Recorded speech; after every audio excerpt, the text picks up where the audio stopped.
So thank you again, everyone, for joining in. We'll be starting in, say, 1 minute from now.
So perfect.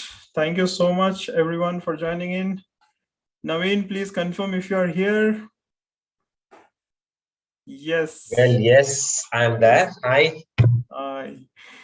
Thank you, Naveen, for being with us one more It's a Saturday. pleasure. It's a pleasure. Anytime. And thank you.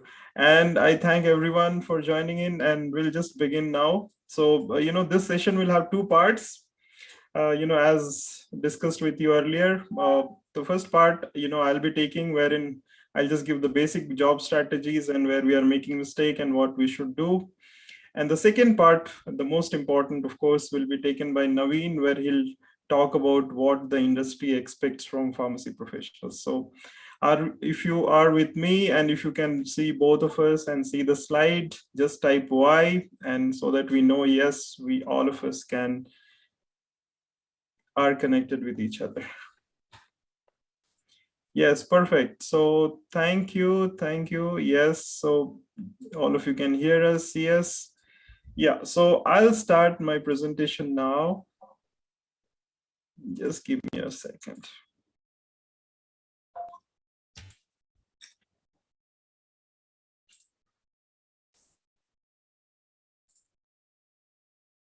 Sorry about that.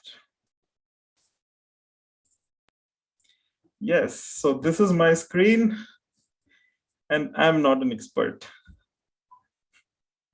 Okay, whatever I'm going to share in this presentation is based on the information that I have learned so far during my experiences and interaction with so many pharmacy professionals, across India.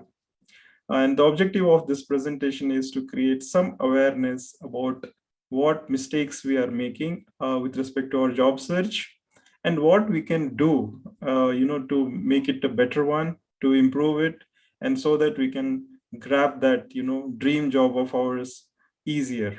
Okay. And today it's a world of in network and, internet, and the better we remain connected with each other, the better we organize ourselves, the better it is for all of us. So stay tuned, for this entire session, where the second half will be more important for you, where you learn about what the corporates expect from us, and the question answer, the most important, we'll discuss about your most common questions after the end of the presentation. So let me begin. This is my first slide. The session is of first series now. Okay, we are starting for the first time in this series, and I'm sure there are so many things we will not be able to cover in this small presentation. But definitely, we are here to support you all, and we'll see if we can have more session on this very topic and try to answer the questions that you have with respect to job search strategies. Okay, so if you don't have a pen and paper right now with you, please go and get one. You might be able to make some notes from this session and the further session from Naveen. Okay, so what I'm going to cover in this session is, some of the facts which is related to pharmacy profession as such.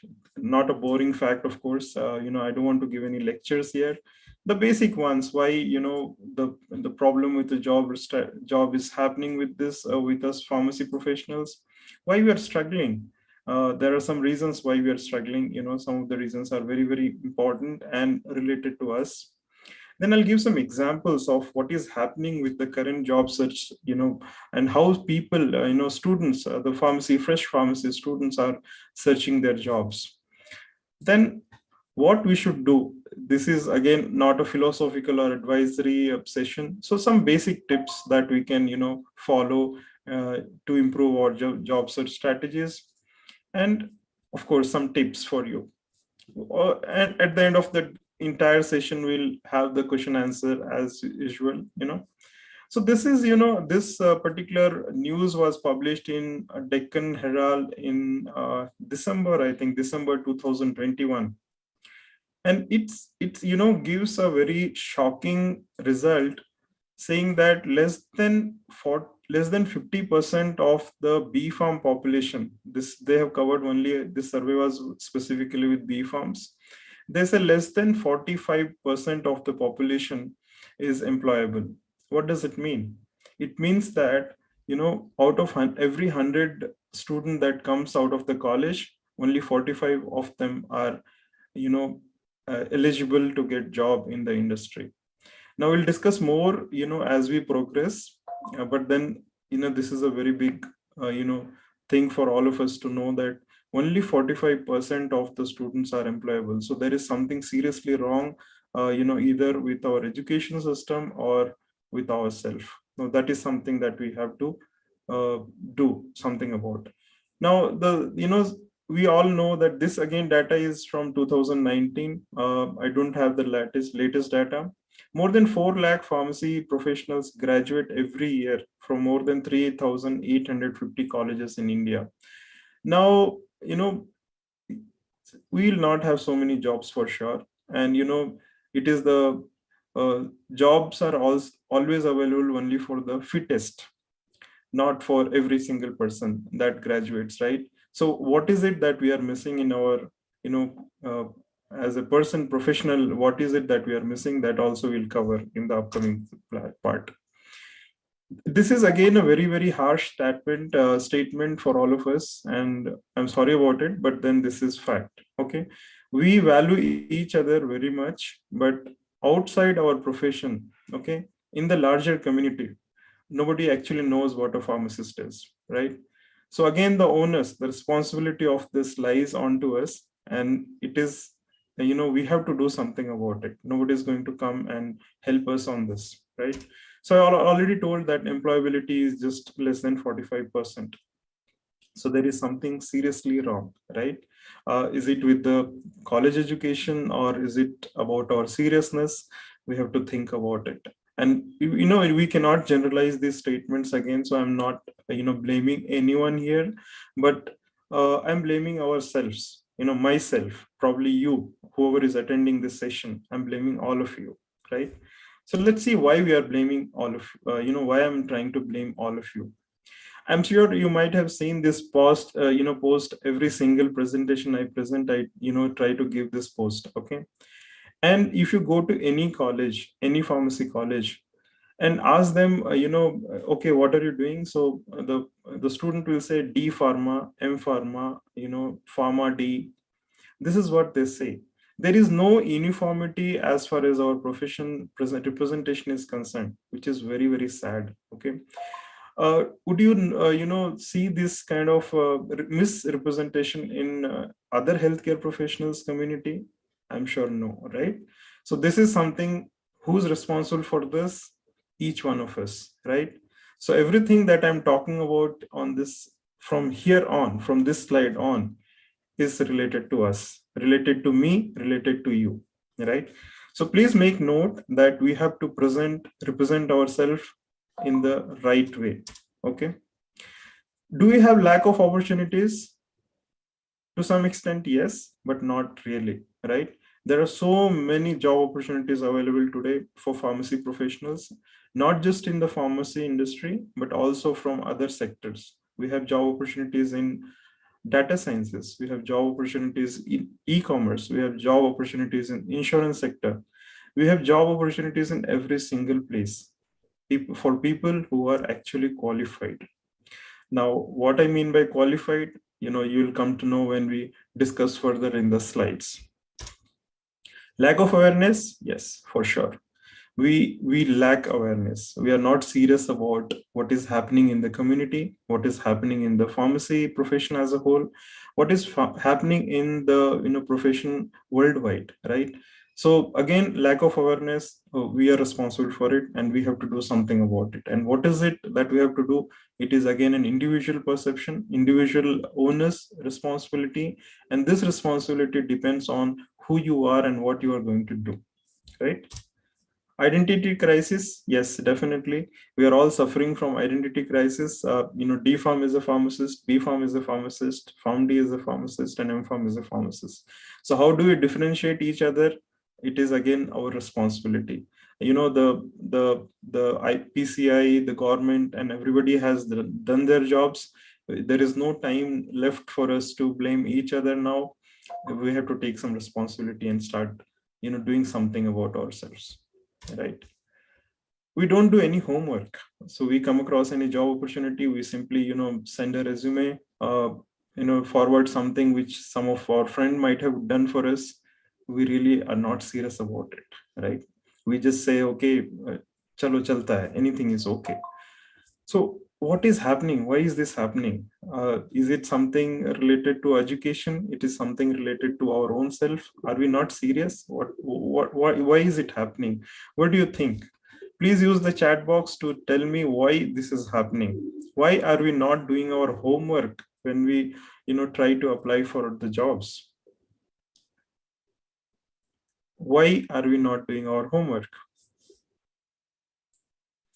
So you can use the chat box. You can also, raise your hand. I'll try to unmute and then we can talk. Think about it. And then, during the Q&A time, we'll always discuss about it. We can always discuss about it, right? This is again very, very important. There is no will to skill. None of us are interested to upskill ourselves with whatever is happening, in the industry, whatever latest is happening in the profession. So we don't want to upgrade ourselves. We just say, okay, fine, whatever is given in the syllabus, that's fine. Even whatever is given in the syllabus is not fine. We just want to skim off the latest questions from the last 5 years, clear it off, and then we are just want to complete our degrees, right? This is the attitude. This we had when we were studying. We also tried to do the same thing, but this is now how the world, and this is not how the world works today. Okay, so let's think about it. These are some of the pointers that we have to very, very seriously think about. Now, these are some of the examples that I'll be sharing on each screen, and I'll be asking some questions to you. Please use the chat box and respond. You can also, if you want to talk, I'm more than happy to unmute and then we can talk also. That's no problem. Okay. So have this example. Okay. You send one resume to somebody for a job. Okay. Now, what is it that you have to consider?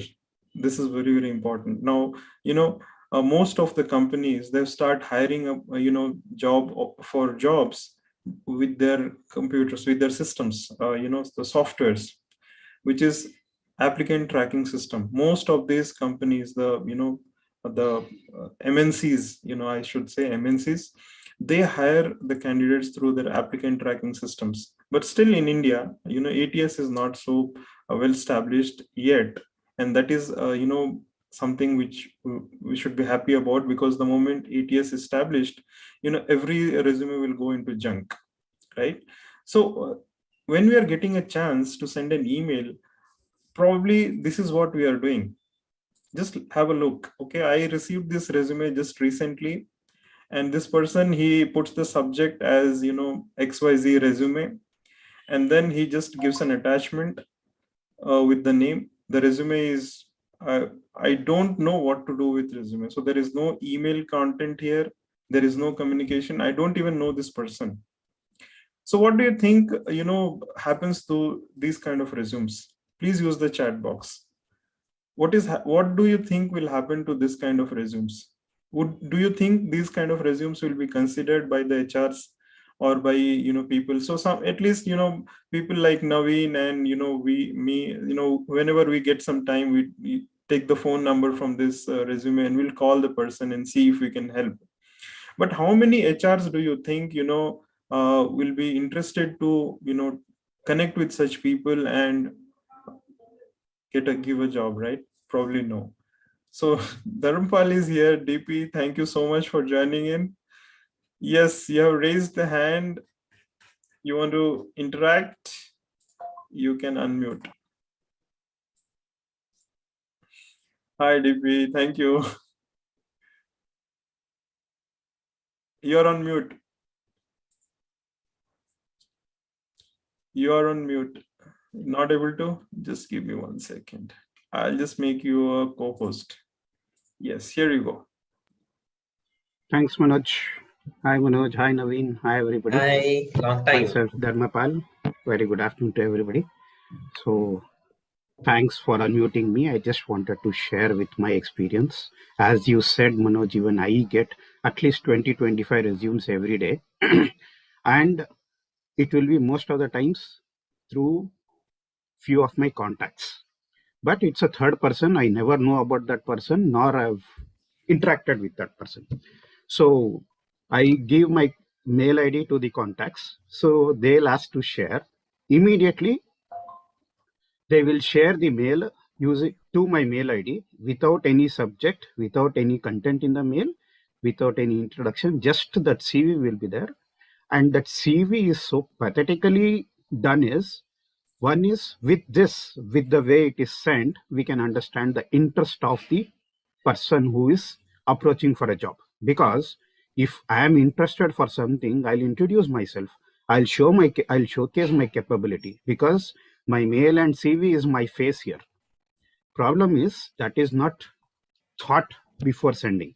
Second, CV is shared. That CV will just tell about their academic background, their interest, that is whether they watch movies, sports, those things, which is irrelevant to the concept. And third one is their personal details. So which domain they are interested in. Now it is a common trend which I see, clinical research. I'm interested in clinical research. What is clinical research? It's an ocean. Where do you want to end up in that ocean? Where do you want to start your journey in the clinical research? That should come clearly. So my understanding is the current generation have lot of options and they don't know how to pick up, first thing. Second, with the number of options available, they will not do the background work. One thing is, what is the job about? If I apply for this domain, what is the job about? What am I going to do from the day I start? And at the end of my career, where can I reach in the ladder? That is not done. Third, what is required to get into this domain or industry? That is also not understood. In the interview, we should make them understand what is the role about, what is the field about, which none of the industry people will be interested.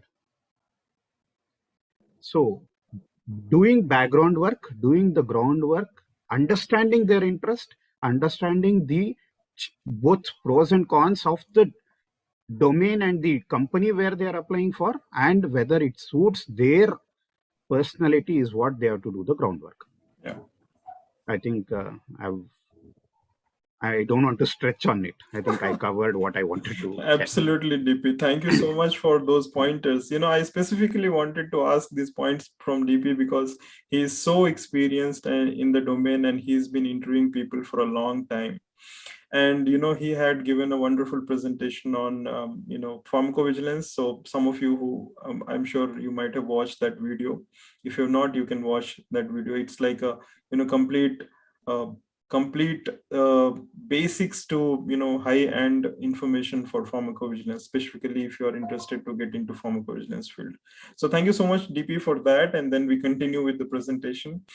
So this is what happens, when you send this kind of resume, this is what happens. And second one, you have a look at this. Okay, so just to add a minute, sorry to interrupt. Yes, please. So as soon as I see such mails, I don't even open the CV, because with that I can understand the interest of the person, right? Right. that clearly indicates the person does not have interest.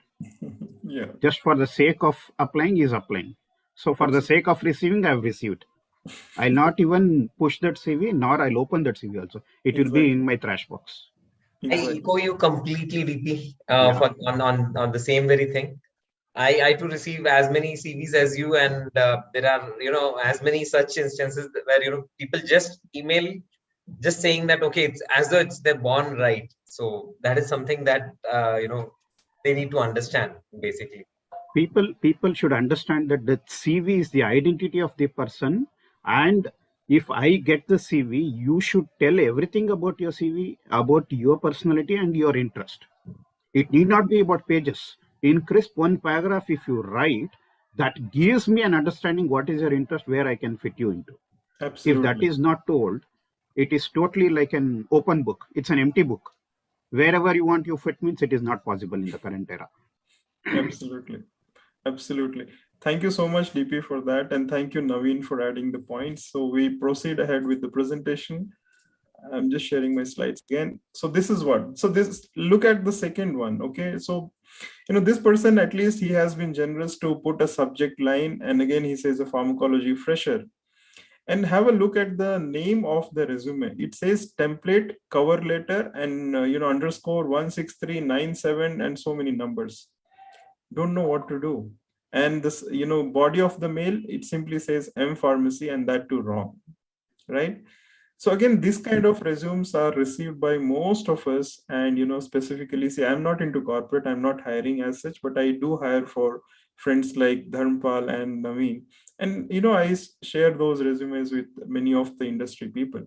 So if the industry person receives this kind of resume, I'm sure they'll not have a minute to spare on this, and simply it will be deleted, or it will simply go into the junk, right?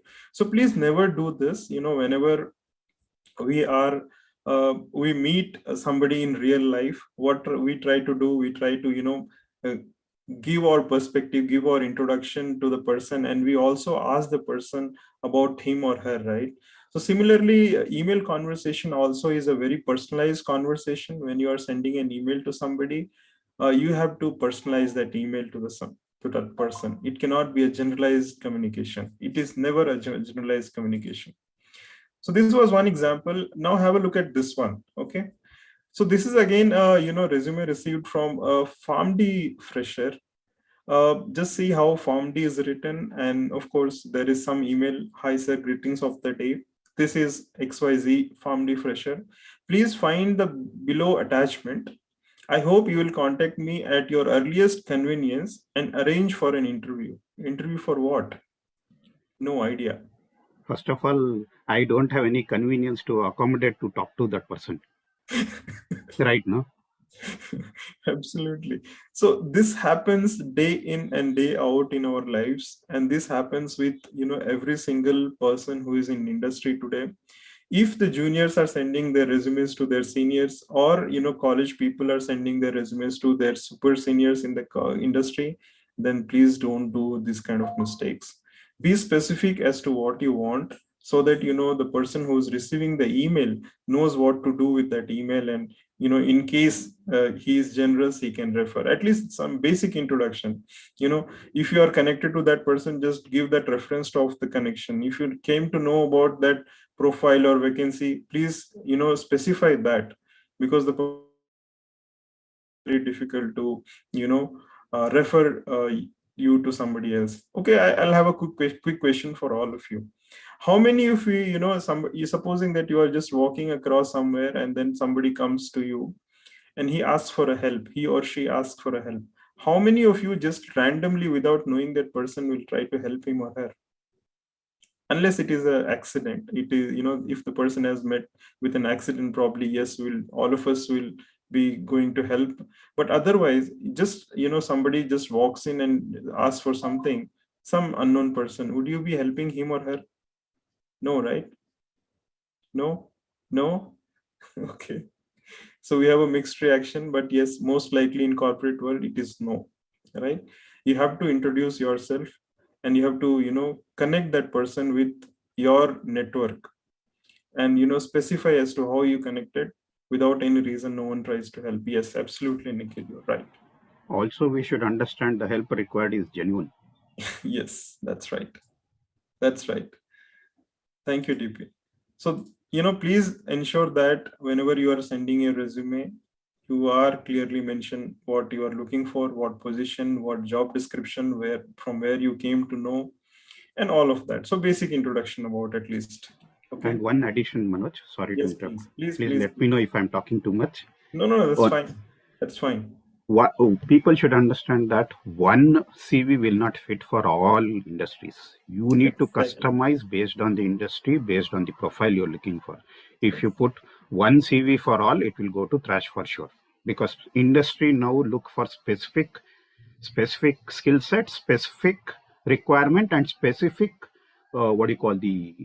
key terms which is available in the CV. Otherwise, they'll not look into that. That people should understand. Absolutely. Thank you, DP. So we'll have more about CVs and all of that in the upcoming sessions, and I'm sure Naveen and DP are there to help us on this. But have a look at the screenshot on the screen right now. This is sent again by PharmD professional, and he or she writes hi everyone. So this email is sent to me, and the address is hi everyone. Okay, so I'm looking for a role in pharmaceutical sector. I'm interested in pharmacovigilance, drug safety associate, regulatory affairs, medical affairs, clinical research associate, medical writing, clinical data coordinator. I am on my employee visa and ready to immediate joining and would appreciate your support. You can contact me at this email ID. Thank you in advance for any connection, advice, or opportunities you can offer. So this is also posted on LinkedIn, and this is also sent as an email. So now, what do you think? What kind of job opportunity would you suggest? You can use the chat box, and let's see what you think of. So many job opportunities this person is looking for. So many, right? So which one would you refer this person to? Would you refer or no? Yes, no? In the chat box? No? No? No? Okay, no? Yeah. So this is what happens in the corporate also, same way. Thank you for your responses. Have a look at this. This I have taken from LinkedIn, taken a screenshot. Now, what this person has done is he has just posted and tagged every single pharma company which is present on LinkedIn. Okay. Now, incidentally, not all the pharmaceutical companies have a digital marketing team, but Dr. Reddy's has, right? So if you see, most of the posts where Dr. Reddy's as a company is tagged, they respond saying that thank you for your interest in working with us. Please visit our careers page for the available opportunities, and they also give the career page link, right? No other company responds here. I have seen except for one or two companies like Dr. Reddy's and Lupin, sometimes they also respond. Most of the companies, they don't respond. Now this Manoj, is again can I add something? Yes, please do.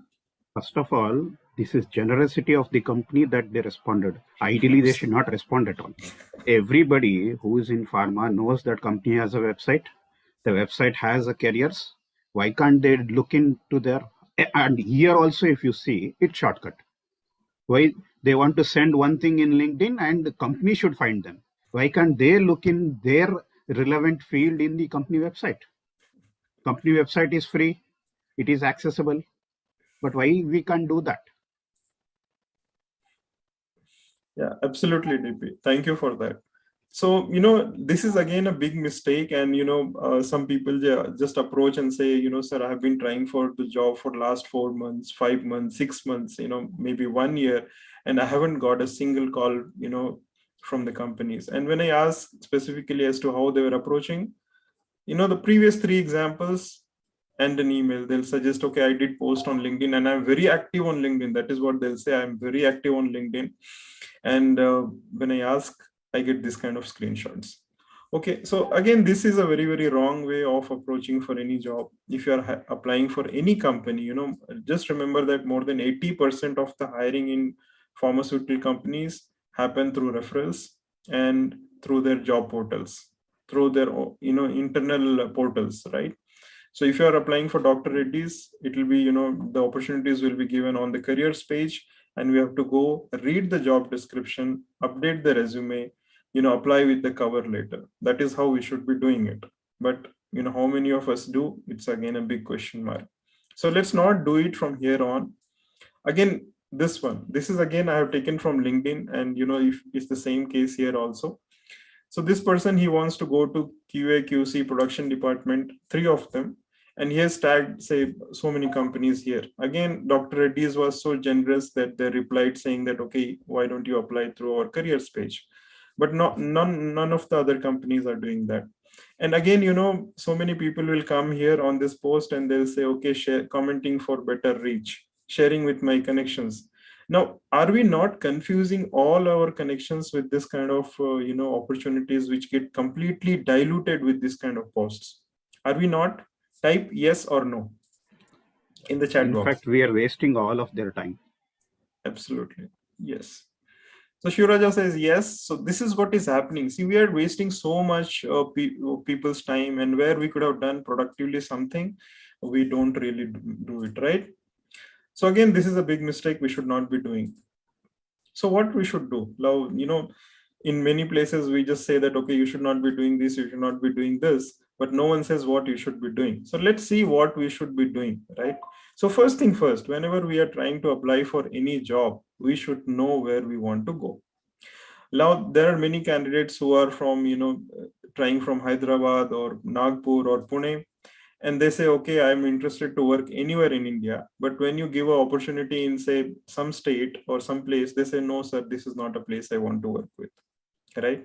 So please be specific as to where, which company, which profile, which location you want to work. Then you start your homework. The homework is researching the company, researching the job, researching your interests and all of that, and then finally creating your good profile or resume, and then preparing for the interview. So let's see what we should do. First thing is we should do a personal SWOT analysis. So last week, Naveen had given more details about it, and I'll also share one more slide as to how we should do the personal SWOT analysis.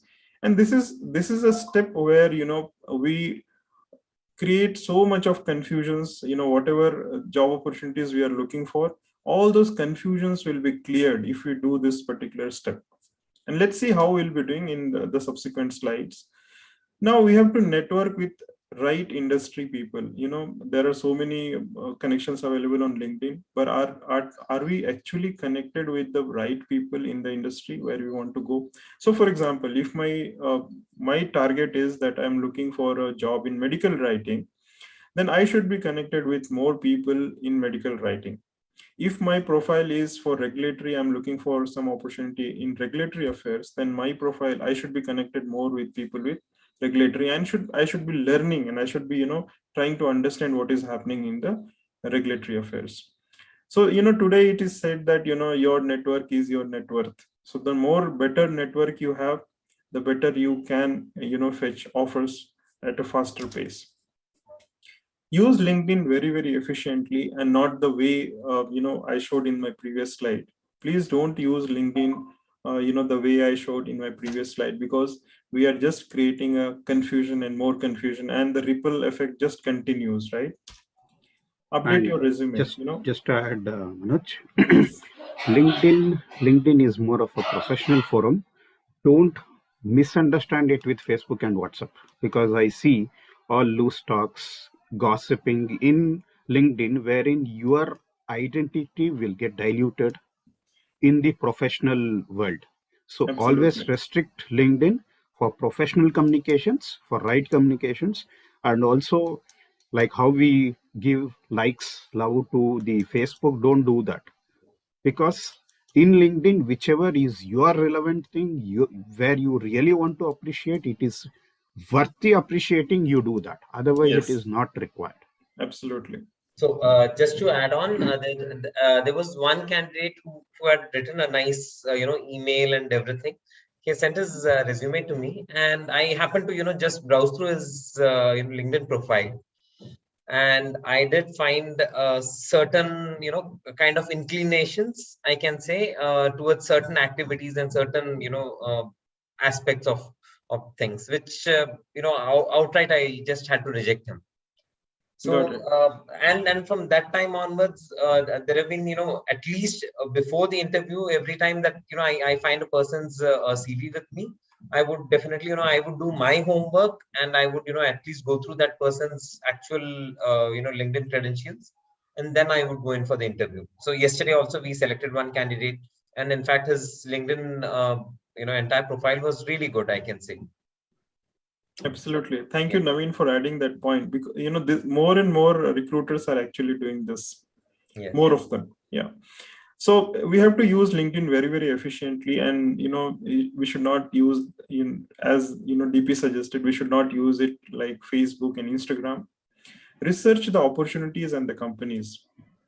One more thing to add on, Manoj. Please. Please understand, for the younger generation, I want to stress, now the corporate sector is moved into a direction wherein it's not only that when you apply in the LinkedIn, if your CV is shortlisted, it's not only that your LinkedIn profile is looked at. As per my understanding, even your Facebook profile, even your Twitter, other social Absolutely. profiles are looked into to see what is your behavior, to see how you are interacting in the social media.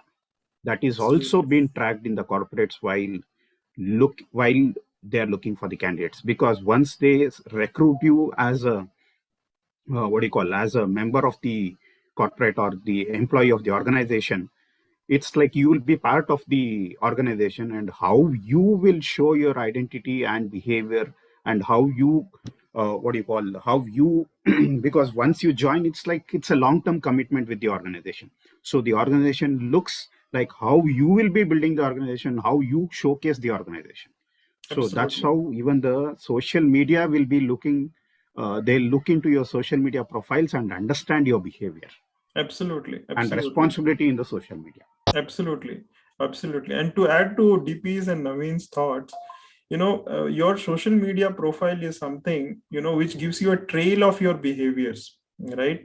Over a period of time. So past 5 years, how you have been behaving, in the public domain, what kind of information you have sharing, what kind of people are you connected with, all of that is considered these days. Earlier this was not considered, but nowadays this is widely considered by every single company. And your social proof, whatever you are building, is becoming your ID proof these days. And please be ensured that every HR or the senior managers are going to watch you online, right? So just in case you want to know more about this, if you have my YouTube channel's link, I have already posted one video on LinkedIn and one video on etiquettes, what kind of etiquettes you should have online. Because today everything that you post online goes online, stays online, and you don't have a control on it, right? So how we behave online is very, very important, and we should be very, very careful, right? So at least here on, please, take care of this. And then finally, once you have used LinkedIn efficiently, you have come across the opportunities and companies, updated the resume, prepare for the interviews.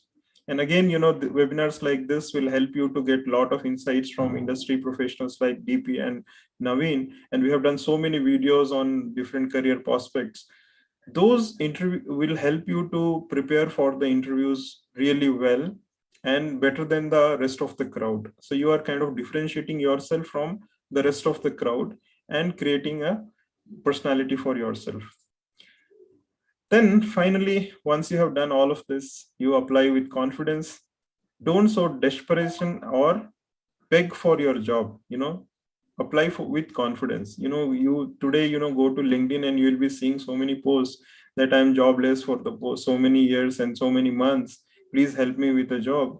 No one is going to help you. All we'll do probably is share that and make it more viral, and confuse every single one out there, right? So let's not do that. Let's do what we should do, right?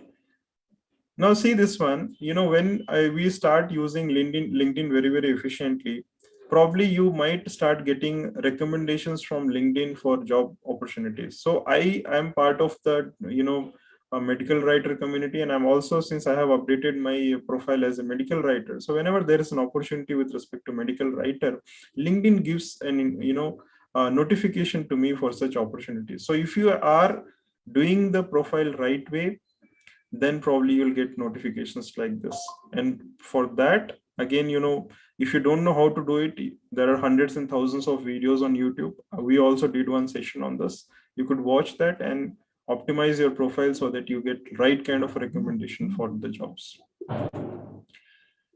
Now, some tips for you. We should not just give some ideas and some theories here. So let's try to get some tips for you. So first thing is, I'm sure you might have seen this image a lot, and many times over WhatsApp and, social media and everywhere, right? So first thing is, all of us are unique and we should know our potential. Believe in yourself, take action. Most of us, we do our homework, but we don't take action. Taking action is very, very important, right? So we know that, okay, there are so many things we should do, but ultimately we'll not do the things. If you don't do, it will not happen. So please do the things, right? Whatever is necessary for you to do. Let's do some SWOT analysis. It's a very, very important and small framework. It's a small tool that can help you to think about your skills, areas of development, and organize the information that you have with yourself to create a unique opportunity for yourself. So what SWOT analysis means is, S stands for strength, W stands for weakness, okay? O stands for opportunities that you have, and T stands for threat. Yes. So what you basically do is take a plain sheet of paper and create a perpendicular line, something like this. And left side you put S, right side you put O, again bottom down you put W, and right side you put T. And put everything related to your profile there. So what are the different strengths you have? What are the weaknesses you have? What are the opportunities you are getting from those strengths? And what are the threats you have, with respect to those weaknesses and strengths that you have, right? And what you could do is, all your weaknesses, you can make it competitive by improving, and all the threats can be, you can take them as a challenge and again, improve yourself, right? So once you do this, you can get something like this, right? So this becomes your personal SWOT analysis. Like, the strengths can be, you are a well-educated, you are proficient in English, you are patient and careful, you are a team worker, you have extensive reading habit, you are a quick learner. These can be your strengths, for example. Weaknesses, you are not experienced in XYZ, you get easily distracted, you often procrastinate, you are disorganized, you are not enough creative. Now, all these weaknesses can be improved, right? So how many of you think that all these weaknesses can be improved, and you can take them as a challenge and you can convert them to strengths? How many of you think that? Type me if you can. Your weaknesses can be improved and they can be converted to your strength. Absolutely. Yes. Thank you, Shivraj. Thank you, Kalyani, Rashmi, Devakar, all of you. Thank you. Yes. Absolutely. So once you know that what is happening wrong and where you are weak, all of that can be improved. All you need to do is to work on yourself. Now, once you have created your strength and weaknesses list, you have to think about what are the opportunities. Like, for example, if you are proficient in English, you can be a TED speaker, right? You can have a lot of opportunities related to communication. You can be part of English learning clubs. So this is a very generic example, but replace that with, say, pharmacology. If you are good at pharmacology, then what happens? You can be a medical writer, you can go into research, you can go into XYZ field. So those become your opportunities, right? What are the threats? Again, you have to identify, because these are all unique to you. There is no generalized statement here. Everything that we are talking about is a unique to you, right? So this is how a SWOT analysis is done. Tell me if you will do a SWOT analysis for yourself. Type Y if you will do it. Perfect. Thank you, Dinesh. Thank you, Bala. Yes, Gayatri, Ajinkya, thank you. So mastering others is strength. Okay, you can master somebody with strength, but mastering yourself is true power, right? This is a very, very powerful and profound statement I'm giving today. And this we have to follow. Please don't master others. Don't compare yourself with others. Try to master yourself. Try to master your weaknesses. Try to master your threats. Try to create opportunities for yourself. No one else in this world will come and do it for you, right?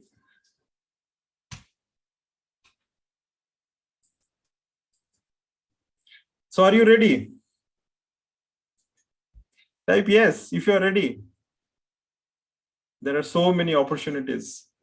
All we need is to explore and create a wonderful opportunity and career path for ourselves. So thank you for responding, and I'm sure this will definitely help you out. Stay current.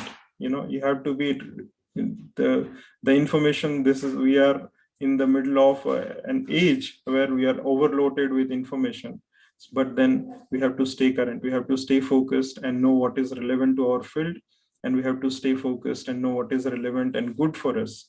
Okay, there are so much of information overload there, but we have to get updated with respect to information that we need. Okay, so he is a futurist. His name is Alvin Toffler. He says the illiterate of 21st century will not be those who cannot read and write, but those who cannot learn, unlearn, and relearn, right? So this is practically applicable to all of us. And if we don't learn, relearn, we will be like illiterates of 21st century. So we don't want to be illiterates of 21st century for sure. So stay connected, stay updated, and stay current, right? And this is very, very important. Again, your attitude determines your altitude. So this, probably you'd be, getting in more of motivational talks. I don't want to become motivational. Now let's see what skills you need to, proceed ahead, right? So this is again important, and DP is here with us, and Naveen will walk us through the skills that the recruiters today in the corporate world are expecting us to master and get recruited in the corporate world.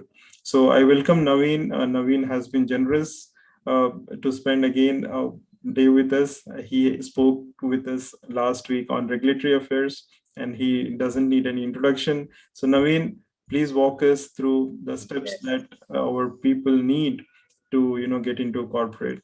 So thank you so much all for patient listening, and we'll have the Q&A session at the end of Naveen's presentation. Yes, Naveen. Just start sharing my screen. Yes, please. Okay. 2 and 5. Okay. Perfect. Okay, great. So thank you again very much, Manoj, and thank you, DP, for coming in over this week and joining us for this amazing session. So as Manoj said, of course, DP has actually, kind of, he has put everything in a very summarized and in a non, in a very straightforward way as to what recruiters actually do look at when, whenever they are trying to, recruit people. So Naveen, 1 second, please keep it in the full screen mode. Okay, it's coming in that mode, is it? Okay. Yes. Okay, let me just connect the secondary screen. I have connected a secondary screen. Yeah, that's right. Oh, okay. Yeah, perfect. Go on. Thank you. Again, just to reiterate that all the views that I present over here are given in my personal capacity, and it doesn't represent anything from my previous or present organization, wherever I am working at or wherever I would be working in the future. Okay, so just to start off, recruiters, be it in most of us, we recruit people for what they could be tomorrow than what they are today. So you could be anything today, but we look at your potential energy, not at your kinetic energy. Of course, you need to have a little bit of your kinetic energy, but your potential energy is the most important aspect. So it is also, I've also drawn a comparison between a debit card and a credit card. So just because you have 100 rupees in your account, it doesn't mean that you will be able to repay only 100 rupees. But what also matters is, do you have the zeal to earn more and actually be credit free? Though you have swiped your credit card, but you are sure that you're definitely going to repay your credit by the end of the month. So that is what really matters at the end of the day. Okay, so sorry. One of the most foundational things, as I call it, as a sound technical knowledge, is something that is very, very important that we look at in any candidate who comes in for an interview. So even if you are a fresher, if you are experienced in the industry for XYZ number of years, it might be just 1 year, or it could be 10 years, 20 years, or any number of years, but there is nothing that can actually beat the technical knowledge that you acquire and you keep upskilling upon yourself on that. Okay, so from the RA perspective, because basically my domain is all about regulatory affairs, so I would say it is definitely applicable to all other domains as well, but especially as far as regulatory affairs is concerned, those of you who would aspire to get into regulatory affairs, I would say a deep understanding of all the dosage forms, their manufacturing processes. It might be just the theoretical knowledge that you have that really matters, because as I said in my previous webinar also, that regulatory affairs is a culmination of all of whatever you study from day one of your pharmacy until the day that you've been working at in the organization. So any change that happens within the manufacturing or within any of the processes that you have established, what kind of impact it can have on the quality, safety, and efficacy of the drug product is something that is very, very important that you need to understand and be cognizant of. So sound technical knowledge is definitely a must, I would say. And something very important is confidence. And again, it is perhaps one of the most important characteristics that any recruiter looks at. So whenever anybody gets called in for an interview, please try to understand one fact, that it is not about answering all the questions right. It is making the right impressions and ensuring that your interviewer perceives you as a professional who is fit for that particular job. So that is what is very, very important. So you need to understand that. So that is something very, very important. So definitely, to get yourself to have that kind of confidence, it is very, very essential to have a sound technical domain knowledge. So whatever domain it might be, if you are a pharma chemistry professional, then you should be thorough in your pharma chemistry. If it is about pharmaceutics, be thorough in pharmaceutics. So that is something very, very important. And this is, of course, more of a soft skill that I would say. It is always better that you accept yourself as is. So there are many folks who are, who have a lot of technical domain knowledge, but they are not able to accept themselves as they are. And as a result, whenever they come for an interview, they feel very, laid back, or probably, very scared to come and present themselves. So that is very, very important. So it is very, very important for any person to accept themselves as they are. Definitely everybody has a lot of strengths, everybody has a lot of weaknesses. So it is always better to concentrate on your strengths, and whenever you are going for an interview, present yourself from your strengths perspective only. So that is why I said accept yourself as is, and ensure and be willing to learn more. So not everybody comes with all the knowledge under the sun. So not everybody can be Wikipedia. So that is why we have a website, which is again, the knowledge within Wikipedia is also contributed by several people in the entire globe. So the other aspect of it is problem solving abilities. So of course, for any person who comes in for an interview, it is very, very important that they give an example from their personal experiences. We all of us do come across many challenges, and many difficulties, and many problems. So it is always better, even if you are coming in as excuse me. Naveen, have some water. Yeah, just had, yeah, sorry. So all of us do face some kind of challenge at some point or the other. So it is always important that you have a growth mindset whenever you are, faced with a problem. See it as a challenge, and have that kind of a growth mindset. And always, whenever you are asked by a recruiter, can you give an example? You might have quoted in your resume that you are great at problem solving, or you have great problem solving abilities. So always run through the recruiter as to how you identified the problem, how you defined the different alternatives, how you explored all the different solutions that are there, and how you actioned, and what kind of learnings did you get out of solving those problems. You may have been successful, you may not have been successful. It doesn't really matter. What really matters is, did you have the mindset to go and try to at least solve the problem? And especially in terms of regulatory affairs, I would say, um, day in and day out, we are always trying to solve problems. There is always some conflict or the other which is always coming up, and we always try to reach kind of mutually acceptable solutions in most of the times. And something that again I concentrate upon is presentation and marketing. So marketing, by marketing, what I meant was, it is marketing yourself. So it is always better to be mild, but be very confident.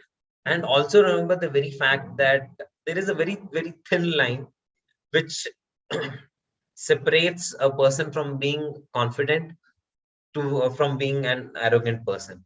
So be very mindful of your body language.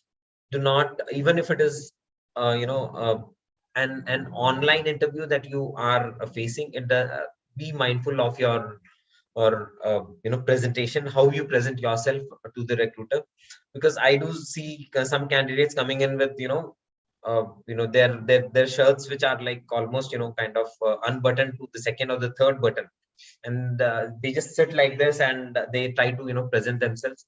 It doesn't feel really good. And especially for any recruiter, we look at how they would fit in that particular organization's culture.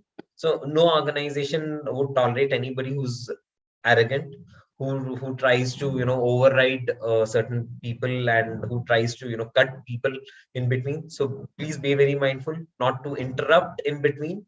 Please wait for your turn. Definitely in an interview or in any presentation, you would definitely get your chance to present yourself. So you can always present yourself very confidently.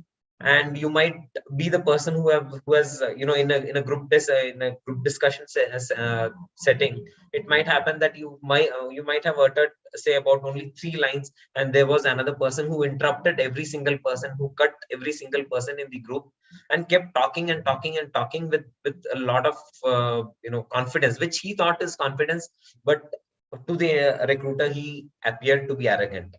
So be very, very mild, and at the same time be very confident. So that is something very, very important.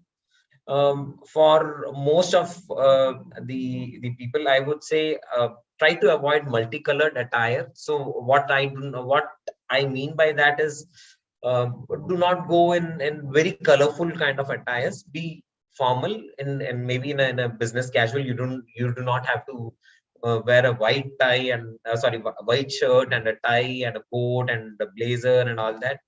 But even a business casual would do. So that is something very important. And please ensure that you do not go in a multicolored attire, not because of anything else, but what it tends to do is basically tries to take the interviewers or the recruiters attention from you and more towards the color or something. So it does appear to be very distracting to the person who is conducting the interview. So avoid multicolored attires. You can wear, a blue shirt, gray shirt, red shirt, pink shirt, any shirt, but try to be in a monocolored attire. That is what I would say. Always be assertive. You can always, agree to disagree. That is something very, very important, I would say. Disagreeing is not bad, but always agreeing to disagree with the other party is very, very important. So please be assertive. Again, there are huge sessions that can be held on being assertive, so which I would not like to get into right now.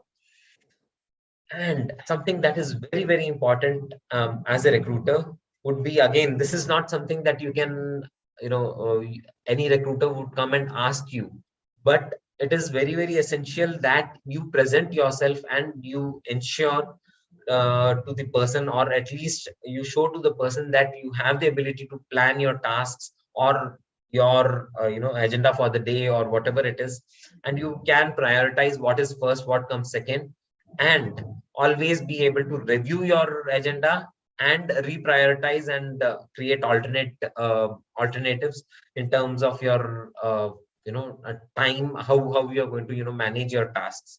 So you can always narrate with certain types of examples. You can always state that you are good at time management, but please be sure to ensure to show yourself in that way. And last but not the least, I would say the technical skills. That is something very, very important, I would say. So it's not just the use of MS Word to create a document that really matters, but what also matters is there are a lot many hidden features within MS Office.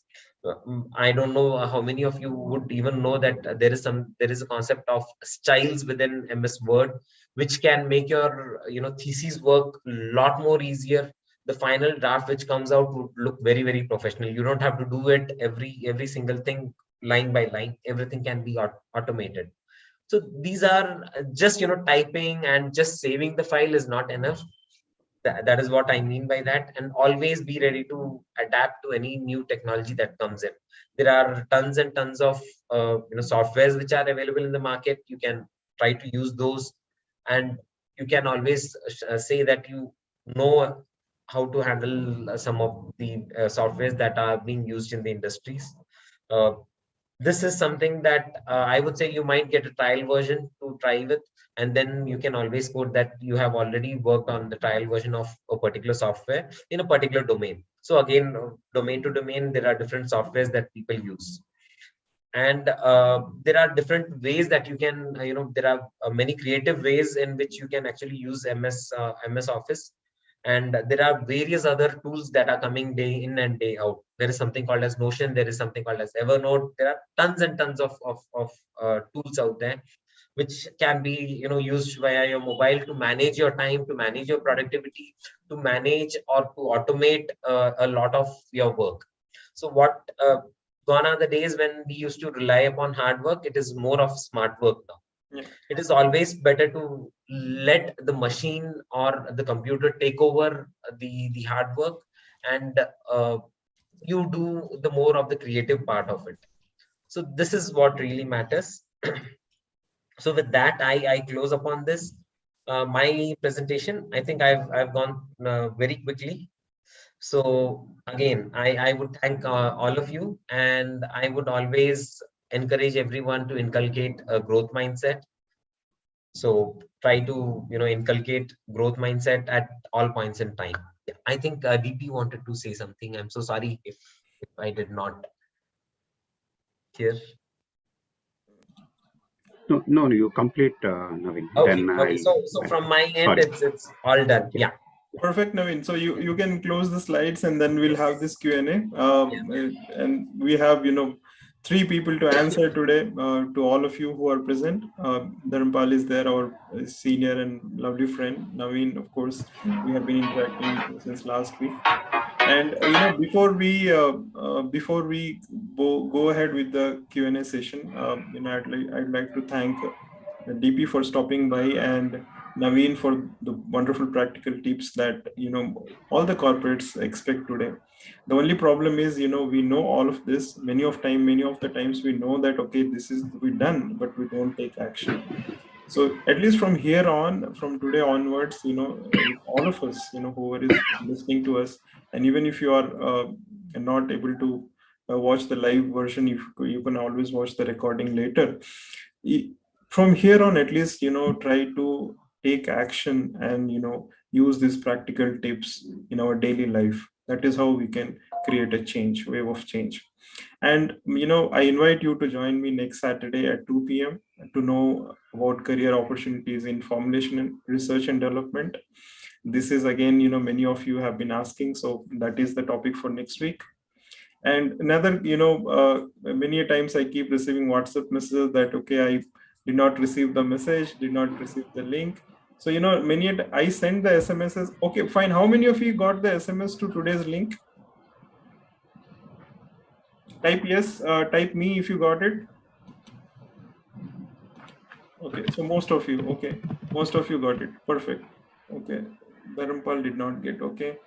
I don't know, Fresher Pharma, I can't see your name. So in case you are not registered, so you'll not be getting, or if your number is in DND, do not disturb list. Okay, so I'll not be able to send you messages. These are promotional messages, so I'll not be able to send you if you are registered with DND. The alternate way is please be part of the Telegram group. We already have more than 2,500 pharmacy professionals there. And that becomes easy for me to just push one message and it goes to everyone, right? WhatsApp, it may not be possible because I have, so many groups, and copying and pasting the same message again is a pain. Imagine, we have more than 6,500 people. It's not possible for us to send messages to everyone, right? So please be part of the Telegram group. I have already sent the link in the chat box there. And also, you can send an email to me. So, just in case I missed out, I'll add you there. So that will be easy. Okay, you have to be on Telegram so that this link will work. Otherwise, the link will not work. Okay, that was the second announcement. And the most important is, please send me feedbacks. You are all connected with us. You can connect with Dharmpal and Naveen also. And I'll be sending the LinkedIn profile of both of them again to the groups. Do connect with them. And if you are looking for a specific, profiles, then that will definitely help you out. And with this session, if you learned something, please guide others, because we cannot reach out to every single person out there. With your support, probably we can do wonders. Okay, so if you are with me here and you want to support us, type yes, and then we'll know that okay, you are with me and you want to support us. Perfect, thank you. And I'll send you the okay, again, WhatsApp group, I don't want personally to invite you to be part of. It's a very, very hectic process. I have more than 30 groups now, and copying and pasting messages in all the groups is practically not possible. That's the reason I started with the Telegram group. So be part of the Telegram group. We already have 2,000 plus members in that. I'll send you the link again in the chat box. Be part of that group, and all the messages will be circulated there with respect to webinars, not just my webinars, but also if I come to know of other webinars related to pharmacy, I share the information there. And a lot of the resources are also shared with respect to jobs and other resources related to pharmacy. So please be part of them and stay connected with all three of us on LinkedIn, because that is where we share a lot of insights and information with respect to pharmacy and pharmacy profession as a whole. Yeah, so please now we'll open for questions. If you have any specific question, just raise your virtual hand on Zoom, and then I'll give you the unmuting right so that you can ask the question. Perfect. So Surya Prakash Singh ji, yes, you can unmute and ask the question.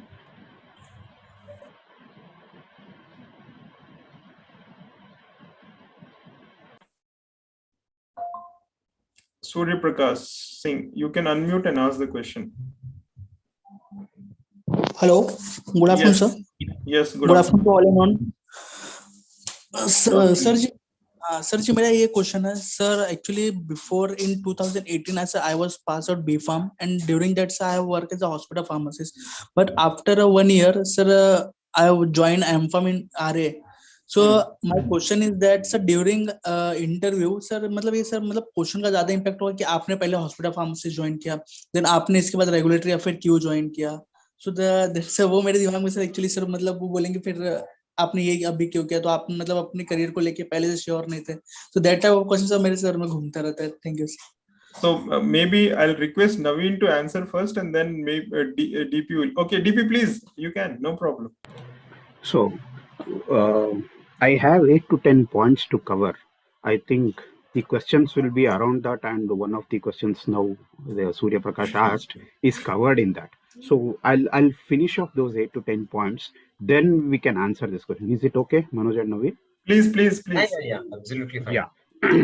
So people who have done BPharm, MPharm, PharmD, PhD, whatever it is. So once you are applying for a job, first you need to identify your interest. One of the questions what our Surya Prakash asked, see, you did your hospital pharmacy as a profession, then you jumped into regulatory affairs. So you are the best person to know why you jumped. If you ask us, definitely I can give some vague answers, which the recruiter may agree to it or not. But you should have some background about it, and you should have to justify it. So just to give a little bit on that, once I cover these 8 points, I'll tell about it. Perfect. As I said, identify your interest. Suppose you have done your pharmacology, MPharm in pharmacology or PharmD or PhD in pharmacology. So you should understand what are the openings. You have from animal testing, that is preclinical, then you have clinical, then you have CRA, then you have medical writing, you have pharmacovigilance. These are some of the things, some of the professions which people opt for. Then, so in that case, you identify one or two among these. You cannot go for animal testing as well as pharmacovigilance, animal testing and CRA. These are not possible. You should opt for some openings or the domains which are close to each other. Medical writing, pharmacovigilance is understandable, right? And CRA and clinical research is understandable. Animal work and some in vitro modeling, understandable. So fix such kind of domains into your profile. And to do this, you do some research in Google, what kind of jobs are available in the industry. Second point. Then once you understand what kinds of jobs are available in industry, what you have to do is you should understand which will suit you.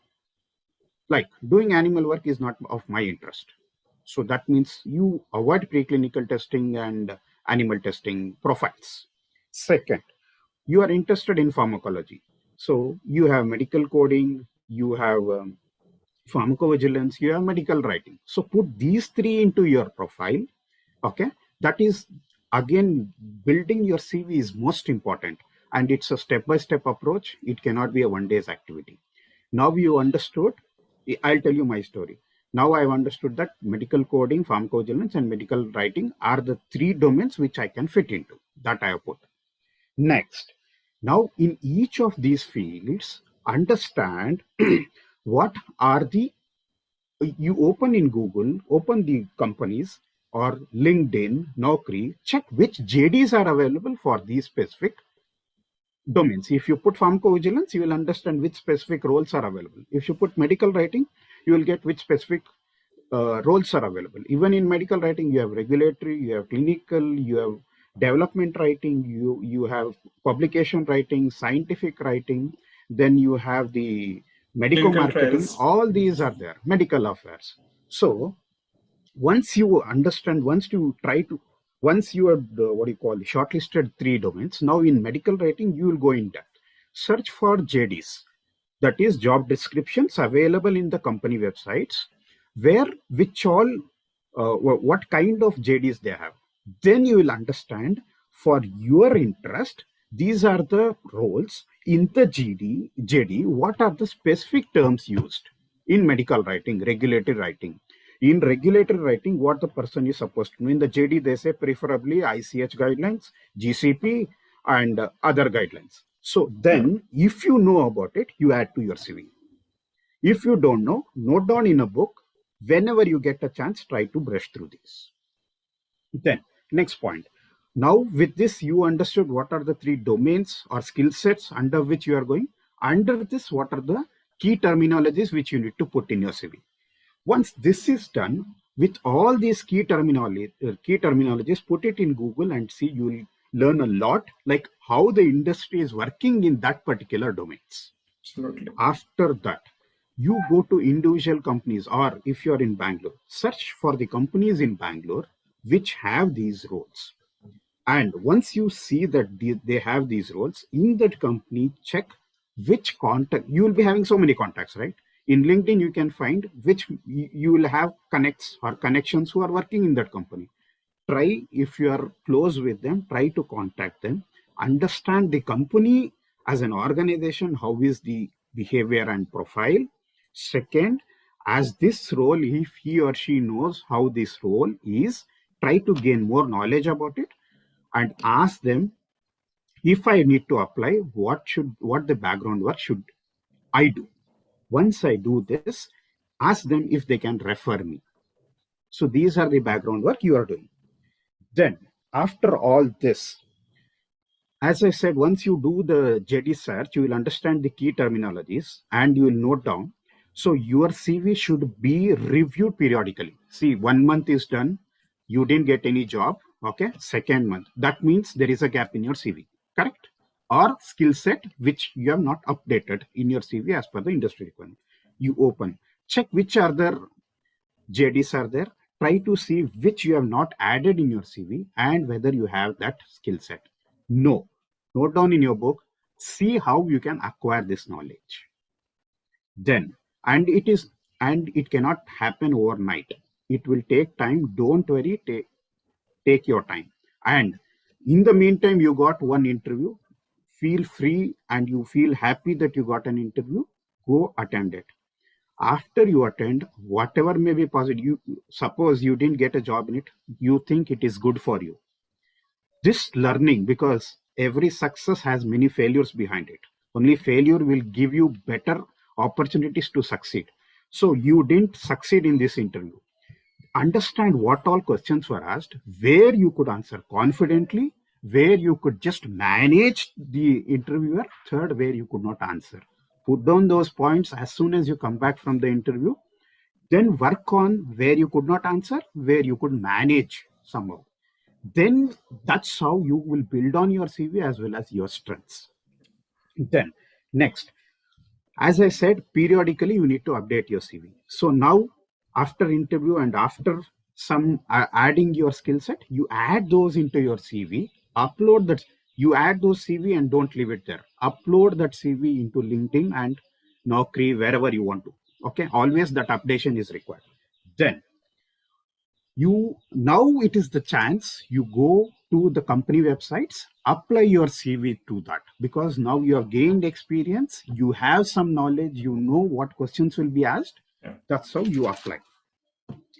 Then once you go to interview, again the body language, the way you approach and all, as Naveen and Manoj told initially, don't beg for job. I am hardworking.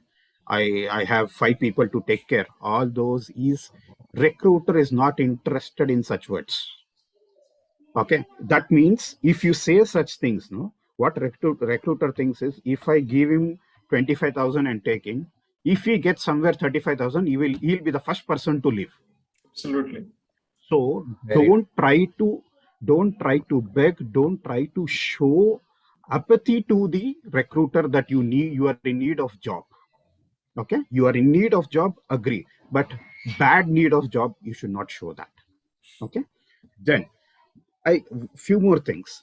Whenever you are going for interview or applying, try to keep on brushing up your basics with pharmacology, or if you are applying for analysis, some analytical job, brush up your analytical skill sets, like analysis, whatever your pharmaceutical analysis you studied in your B.Pharm, M.Pharm, brush up those things.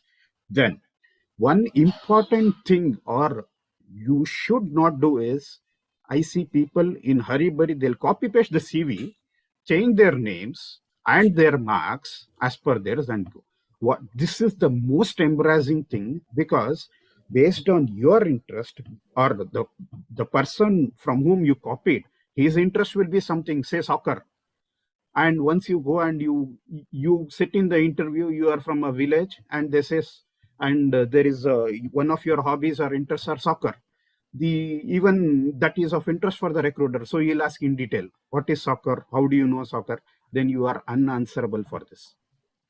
How will you justify that why you have added soccer when you don't know about anything about soccer?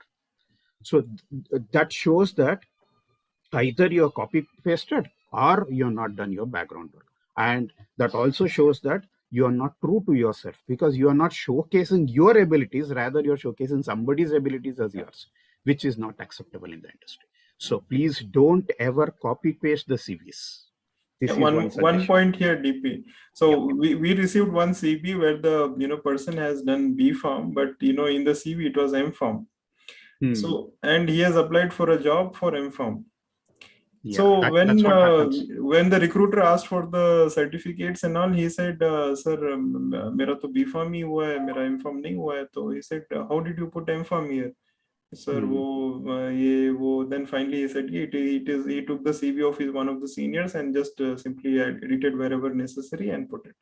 Gone, done. That company is closed for him now. So something very similar happened with me also. That we received 2 CVs of 2 ladies. Okay, I don't remember the names and all, but both of them had exact identical CVs, excepting the marks were changed here and there, same college, same everything basically. And practically even the font size, everything was the same. So we had to reject both of them, unfortunately. Yeah. Practically everything was the same, word to word, excepting the address and date of birth and the marks here and there. Oh God. I'll tell you one more thing. Just see, the entire world is in front of you now with LinkedIn, with Naukri, with Times Jobs, Monster. You have n number of portals where you can educate from there. You can prepare your CV from there. Absolutely. In our times, we had to prepare CVs, and we used to go practically, physically, we used to go stand in front of the industry gate and just give the CV based on what CV I have and my interest in that industry. And the watchman used to take the CV, and I don't know where it was going. That was the situation when we were trying to apply. But now it's not the situation. You have the entire world in front of you. It's only how well you utilize the time, and if you utilize this opportunity, you can grow like anything. Absolutely. Thank you, DP, for those wonderful points. They're like golden nuggets for our participants. Naveen, yes, you had to tell something. No, nothing. Okay, perfect. So thank you. And we have another pharma fresher. I don't know your name. If you want, you can rename, but then it's okay. You can unmute and talk. Yeah. Sorry, Manoj. Just before taking that question, let us answer Surya Prakash's question. Yes, we completely forgot. Yeah. So he said he was a hospital pharmacist, then he joined regulatory. You say during your hospital pharmacist, you had time. You try to understand how regulatory works, and that dragged your interest. Perfect. Second, hospital pharmacist is more limited. I want to expand my vision towards global. So I joined regulatory. Perfect. But again, younger generation, I just want to say that you should understand in your third B Farm, you should fix where you want to, which profile you want to get in. That is plan A. And it should not be that plan A doesn't work. That means that is the end of the world. You should always have a plan B in place. See, I say medical rating is my plan A, pharmacovigilance is my plan B. So if plan A doesn't work, there is something in the market where saturation happens, I should be ready for plan B. It should not Absolutely. be that I should be only for plan A and that is the end of the world. Absolutely. Totally agree with you. So did we answer your question, Surya Prakash? Surya Prakash, if you are there, just give us a thumbs up if that answer was yes. So he says yes, sir. Thank you, DP, for that. Pharma fresher, please unmute and then ask. You have to tell your name. We don't know. Pharma fresher. Manoj. Should we take this question? Because again, pharma fresher is hiding his identity. Okay. So in such cases, ideally we should not answer. Please Right. don't So do far, such things. Give your identity. Nothing will happen. We are here as a same correct. community. We all are Correct. pharmacists. We are here to help each other. Absolutely. So Pharma Fresher, whatever is your name, please rename. If you can't, then type in the chat box. I'll rename for you. I think And then he's you can already ask the question. Shehbaz. What is that? Shehbaz, I think his name is. Yes, Shehbaz. Okay, Shehbaz, you can ask the question. That's perfect, Shehbaz. You should be Thank you. confident and you should be happy to reveal your name, buddy. Absolutely. Yes, go on. Shehbaz. You can ask. You are unmuted. You can Good ask. afternoon. Good afternoon, sir. Good afternoon. My question is that is industry prefer the MTech student as a DRA or DRA? Naveen. So it really doesn't matter as long as you have the necessary skills, Shehbaz. Yes. Sir, I'm currently pursuing my MTech from NIPER. So I think the students and DRA student are more preferring this field, and chemistry student are not preferable.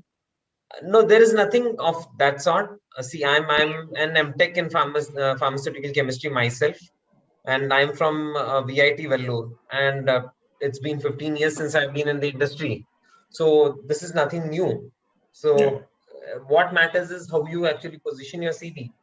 So pay attention to what your CV says, and be ready to justify whatever you quoted on your CV, and if there is a question that comes out of it. If your CV has the key terms which the recruiter, like in DRA, is looking at, you will be shortlisted. Yes. Unless you have that work done, that question will always be there with you. Yes. Absolutely. And for Shehbaz and for many others who have this doubt, Naveen had extensively discussed about on this topic last week. So that video is on YouTube. You can watch, and then clarify most of your doubts. If it is related to MTech qualification and getting into RA specifically. Okay. So thank you. Thank you, Shehbaz. Himanshu, you are next. Go on. Sir, I have a question for Dharmapal, sir. Yes. Yes, Himanshu. For pharmacovigilance, full knowledge of pharmacology is necessary because I am a little bit weak in ecology. That's why. Okay, I have a question for you. If you are weak in pharmacology, why do you want to get into pharmacovigilance? If that is your weaker subject, every day you'll be thinking of it before doing any work, because you set your mind that you are weak in pharmacology. Right. Okay, sir. If you can answer this, and I'll answer your question. Okay, Himanshu, come on. Why you want to get into pharmacovigilance? No, sir. I just want to ask that if pharmacology is very necessary for that. That's why. Yes. See, for pharmacovigilance, you need to know about the drug, you need to know about the disease, you need to know about the pathology. In that case, in any of these, if you are strong in any of these and you are ready to learn about this in future, you can take up that. If you have already fixed pharmacology is you are weak in pharmacology, better don't go for that. Okay, sir. Thank you. Because definitely the background or the basics which are required to perform any pharmacovigilance activity is pharmacology. Okay, sir. Thank you. Did I answer your question? Yes, sir. Thank you, Himanshu, and thank you, Dharmpal. That was wonderful explanation. Okay, anybody else wants to ask any question? You can unmute and talk, no problem. Else, you can also put in the chat box. I'll read out for you. And we have, two wonderful people to answer your questions.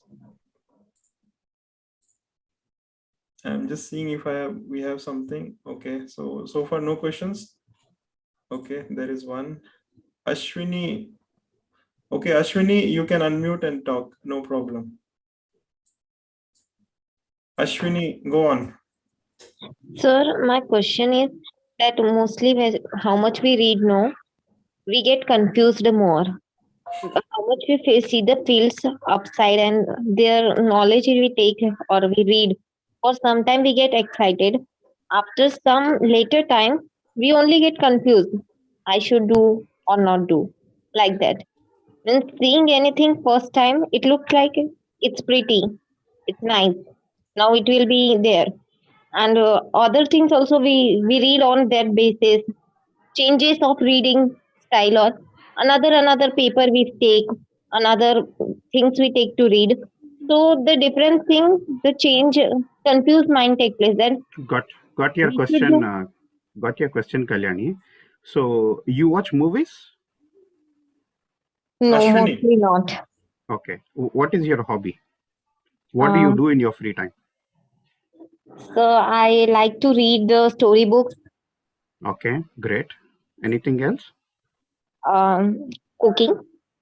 Okay, So, great. Cooking. I want to touch upon that topic. So you cooked today, right? What did you cook for today, Ashwini? so I did not cook the reality. Okay, at least you know cooking, right? So you know how to cook upma. Yes, You know how to cook roti chawal, dal. yes, So you'll not forget that, right? Instead of upma, you will not prepare roti or the recipe, you know, right? yes. So how do you remember that, Kalyani? Is it Kalyani So or Ashwini? Sorry, Ashwini, actually, Ashwini. Yeah, how do you remember that, Ashwini? so because we do always, Always? That means yes, 24 day hours you after prepare day. 24 times? No, Yeah. So regularly you do that, right? regular. So in your subject topic also, you need to regularly brush up things. Based on your memory, based on your skill set, try to brush up weekly once, 15 days once, monthly once, or 2 monthly once. But that brush up is most important till you reach a level where you have acquired that knowledge. Did I answer it? Yes, sir. So, Only but thing is, we need that frequent touch up of this subject until and unless we are able to expertise to avail the expertise on that. That not only happens with you, that happens with everybody, all of us. all of us. So Yes. only thing solution for that is keep touching the subject, and every time if your interest is pharmacology, every time you need not open Goodwin Gilman and study. Once you have studied, do some key points in one page about one chapter. Short Whenever notes. you have free, just go through those points. That with that you should be able to recall the entire movie. That's how you should do. That's Yeah. the easiest way and the best way as a human. Yeah. So just to add upon whatever DP said, I would always say, spaced repetition is one of the most established ways of retaining whatever you have learned. So there are plenty of YouTube channels which you can actually, try to get more knowledge upon, how to retain what you read and those kind of things. So I would suggest, try to do a lot of repetitions. That is something very, very important. Yeah, absolutely. And you can also think of making short notes or creating mind maps wherein you can create a flow diagram to read understand more. I had the same problem when I was doing my graduation. I used to prepare just notes, and I used to refer notes because while preparing the note I would have referred 3 4 5 books, and then when I was reading the notes I was actually revising all those 5 books in short. So maybe you could adopt that technology, and today we have so much of tools. You have tools to create mind maps and other stuffs. It becomes easier for you. So hope, Ashwini, we are able to answer that. So don't worry if you're if you don't remember in first reading, don't worry. You can do multiple times.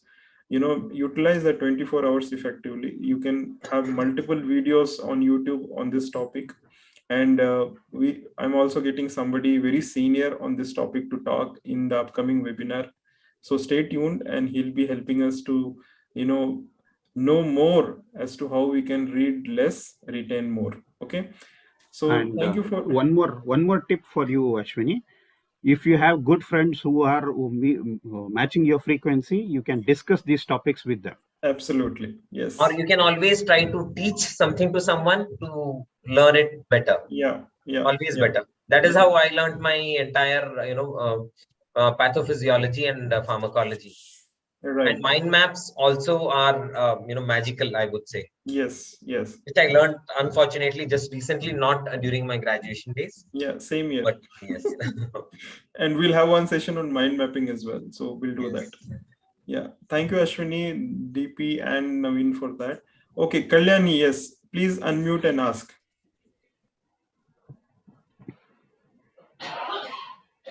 Kalyani, you can unmute and ask. Good afternoon, sir. Good Sir, my afternoon. question is how to find out the job. Sometimes there are no openings. So in such situation, what to do? No openings in what sense? Because Like within India, I suppose we have more than, I think, about 5,000 to 6,000 companies. What domain do you want to get into?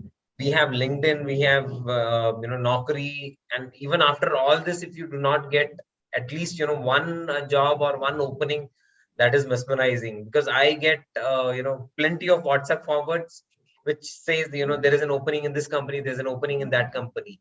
And So DP what has been matters doing is so much on this. Yeah, which field actually interests you? yeah, I'm looking for in the CDM, entry level job in the CDM, but I haven't seen any post about CDM for the fresher. Clinical data management. Yes, sir. Then Which location? your search strategy is not correct. Yes. Where are you searching for? Which company, which location are you searching for, Kalyani? No, we should not tell that, Manoj. First of all, which platform you are searching for? Where are you searching? Can you please elaborate on that? Kalyani, you can unmute. LinkedIn. In LinkedIn, put CDM, you will get n number of jobs. Again, for freshers, you need to drill down.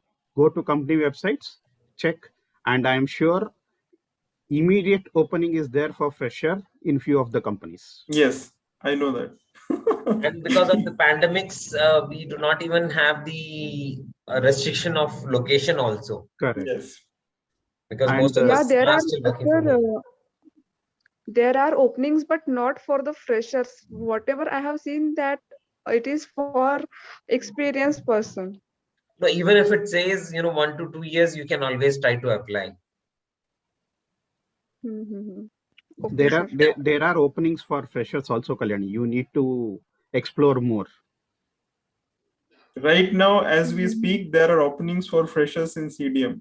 As we speak. Yes. Okay. So there are openings. Sir, could you please mention the name No, of you should company? do that. You should. You have to do that homework. There are right now, it's very, very easy to search. I can at least say 3 companies where freshers are opted now, immediately. Right now. So okay, sir. Please do your homework, Kalyani. That is very, very important because there are few things no one else can help you. Only you can help yourself. Okay. And we come at a very later stage once you have helped yourself. So we hope we answered that. Anybody else wants to ask any question? Okay. Debakar, go on. You can unmute and ask. Good afternoon, sir. Good afternoon, Debakar. Yeah, I am a 8th semester student of B.Pharm and I have not completed my graduation yet. And I am little bit interested in PV department. So some of my seniors suggested me that you will go for Pharma, then you will get better opportunity. My question is that is there any criteria that Pharma student will get better opportunity? Okay. Get better opportunities. So his question is it after doing M.Pharma we get better opportunity, or even with B.Pharm we can get opportunities? There are equal opportunities for B.Pharm and M.Pharm in PV. Only thing is in B.Pharm, how much of pharmacology, how much of pathology you can showcase, and during the interview is important. If you can showcase that you have good knowledge about pharmacology and pathology, definitely you will enter into PV without doing M.Pharm. But that should not stop you from doing M.Pharm. always higher education is preferred in corporate. Yes, sir. Thank you, sir. Okay. So anybody else wants to ask question, please raise your hand. Otherwise, there are few, okay, Ajinkya, go on. Yes, Ajinkya, you can unmute and ask. Hello, sir. My name is Ajinkya, and I want to ask that at present I am in MPharm Quality Assurance first year. So I want to ask that can I give 2 to 3 interviews during my post graduation for practice? Means if there is a vacancy on the basis of BPharm graduate, so can I give for practice? DP, you want to take that? Yes. So if you want to practice, if you give an interview, the company, if you don't click, definitely you will not click because you are pursuing your post graduation. So that company is closed for another 1 or 2 years for you. Instead of that, just understand what is the job description they are looking for in the companies where you are looking for a role in QA, that is quality assurance. Try to gain those skill sets while you are doing your quality assurance. Absolutely. That will be a better positioning of yourself, where you will be able to answer better and have more opportunities to get into the company later. Okay, sir. Absolutely. Thank you, sir. Yeah, welcome. Thank you for that. So there is one question from Surya Prakash. He says, any free trial software for DRA? Naveen, you want to take that? So if you mean for publishing, I'm sorry, not. They offer it only for some of corporates. But nevertheless, see what matters in DRA. I mean, are you really into publishing? Is something that I would like to ask you first. Are you into publishing? Type yes if you are into publishing. Surya, yes, he says yes. Okay, if you really want to get into publishing, I would suggest there are some of the companies who do offer some training on some of these softwares that really might be able to provide you some sort of help.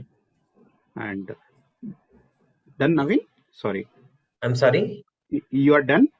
Yeah, I'm done. Yeah. I'm done. So along with that, you also go through the health authority websites like FDA and EMA, where they give details or guidelines and templates about how to publish, what are the requirements for publishing, and what are the modules where each module should go in ECTD template. So first you understand these things before going into the software.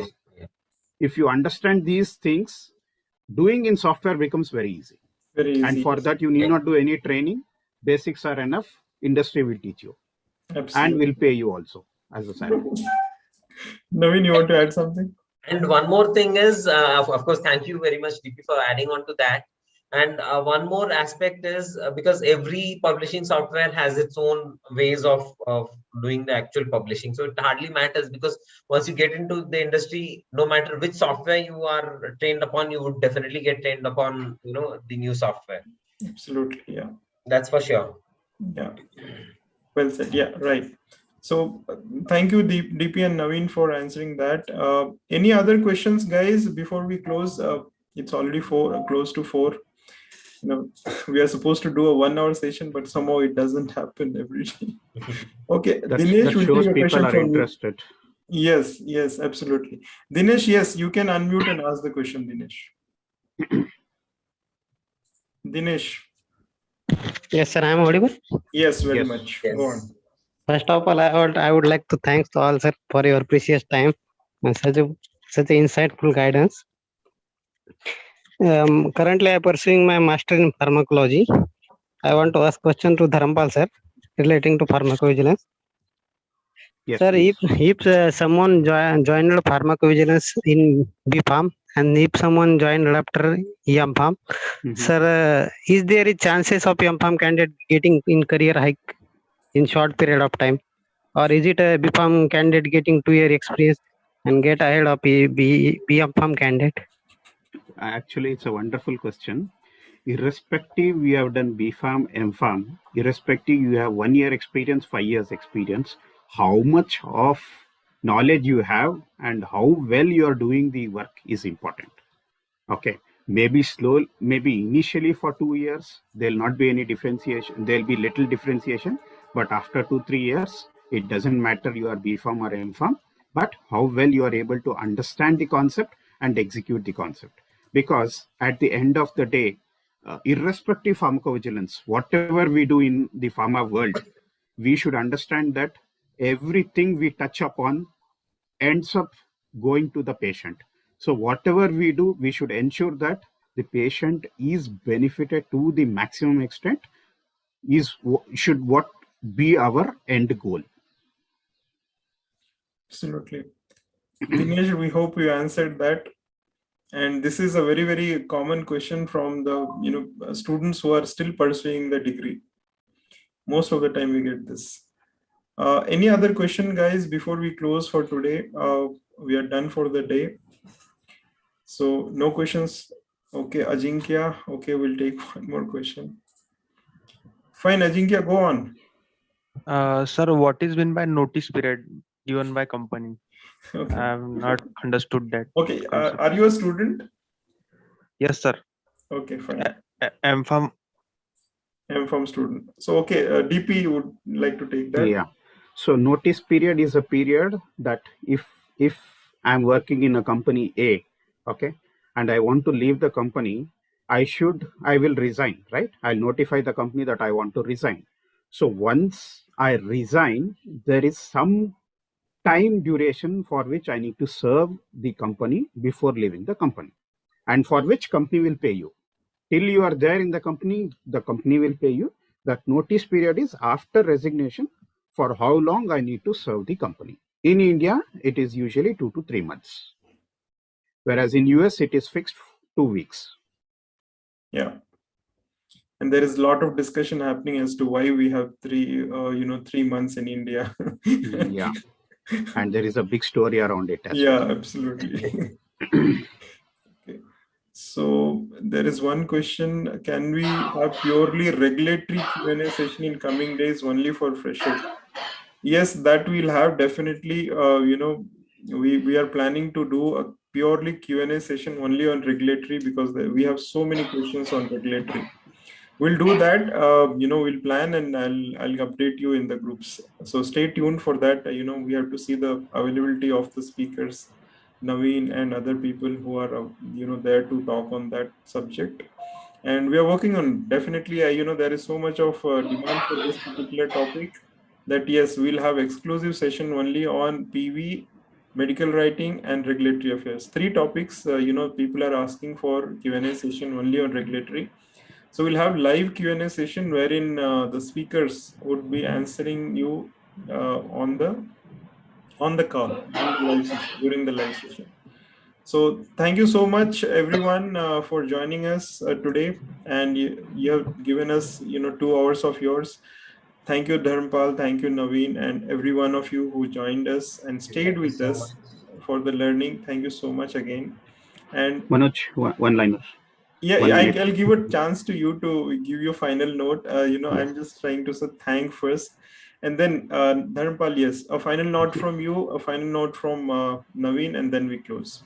Yeah, guys, Manoj is putting lot of efforts to organize such sessions, to find the speakers, to find the industry experts, for your maximum benefit. So it is our duty to thank him for such a wonderful gesture.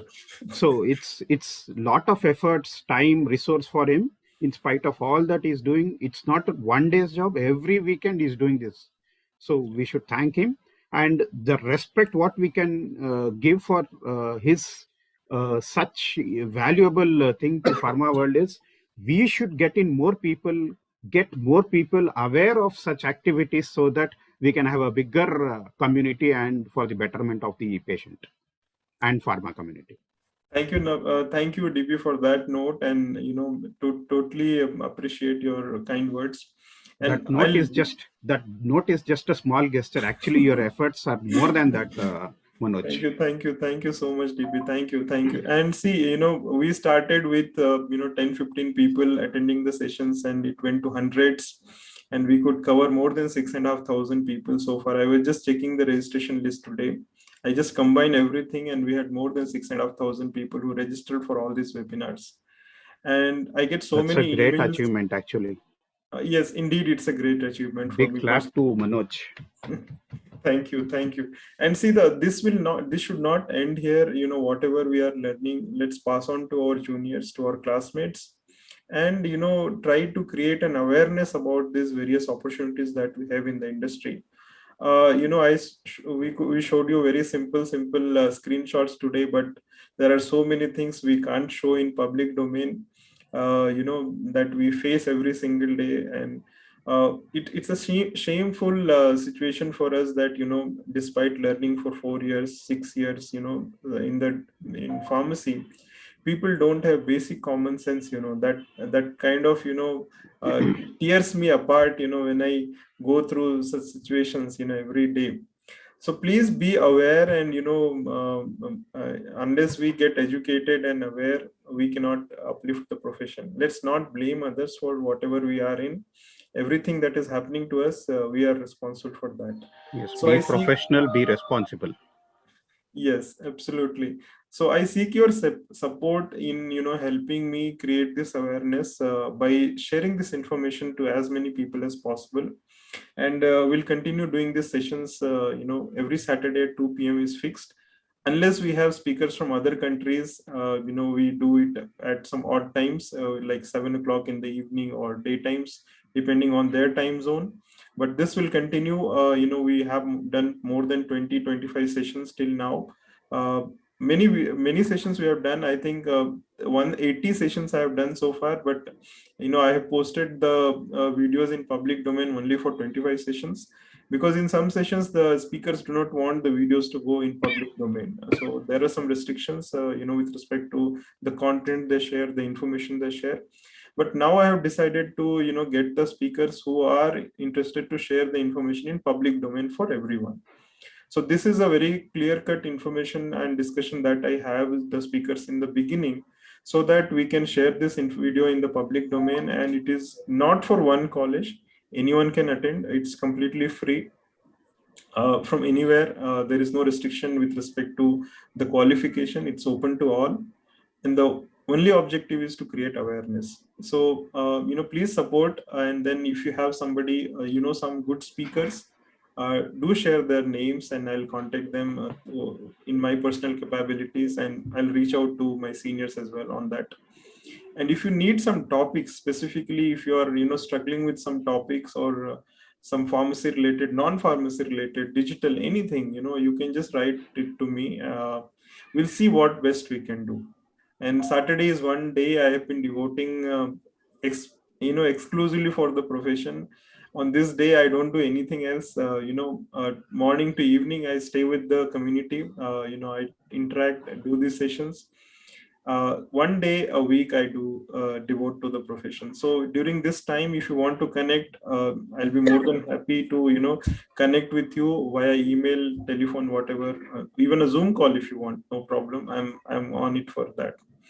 So thank you so much, everyone, for being with us and on this learning journey and sharing your experiences.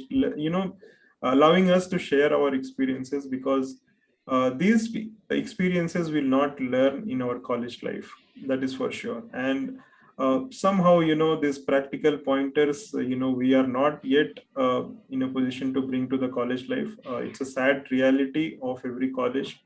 We do conduct so many sessions like this, but then the information just remains within the session. It does not come out of that.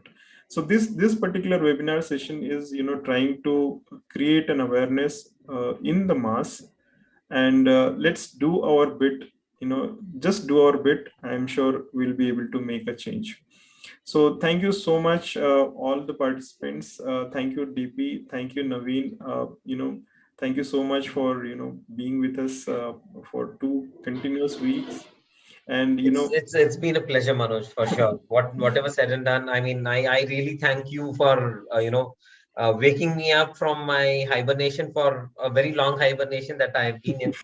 Thank you very much. And indeed, it requires a lot of motivation and self-motivation to be online, and no matter, whatever happens, you are there, at 2 p.m. Every Saturday. Definitely. Thank you, Naveen, because, my thanks goes to all these people who have been writing to me all the time to create sessions specific to RA.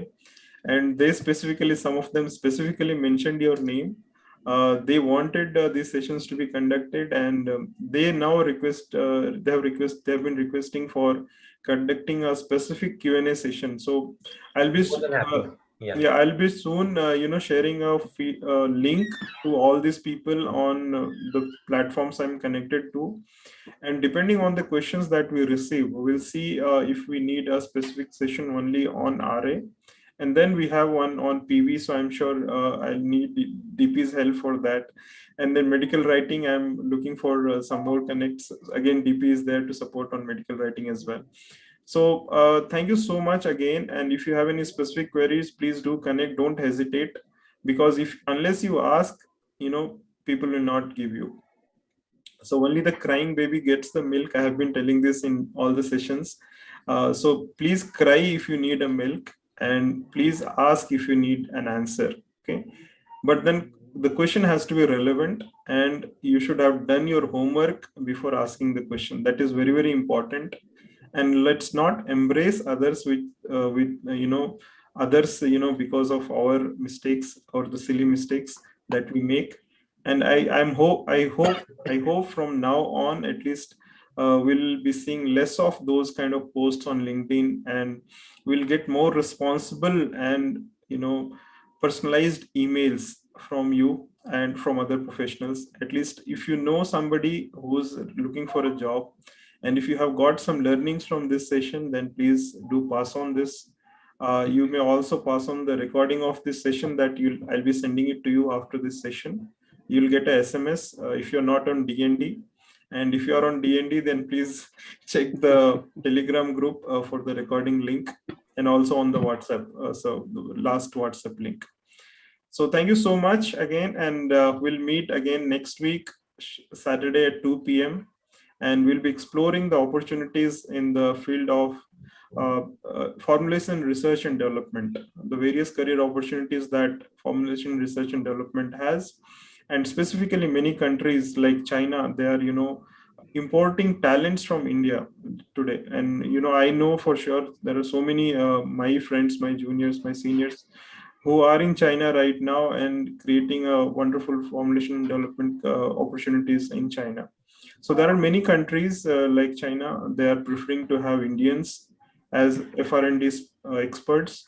So we'll try to explore on that next week. So please join us. And then if you know somebody who's looking for a career in FR&D, then do invite them as well. And all the links and details will be shared on my Telegram group and also on LinkedIn, where I'm connected to most of you.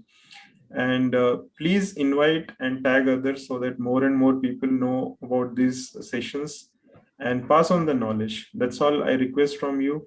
And thank you so much again. And do give the feedback, which is very, very important for all of us to improve. And we also learn during these sessions. There are so many learnings for us. I personally learn a lot. I've been learning a lot about regulatory. I was not aware. PV, I was not aware. So I learned a lot from DP and Naveen personally. So thank you so much, DP and Naveen and all the participants. And I wish you all have a wonderful weekend ahead. And until we meet next week. Thank you so much. And God bless you all. Thank you. Thank you. Thank you, everybody. Thank you. Thank you. Bye, everybody. Bye. Thank you. Thank you.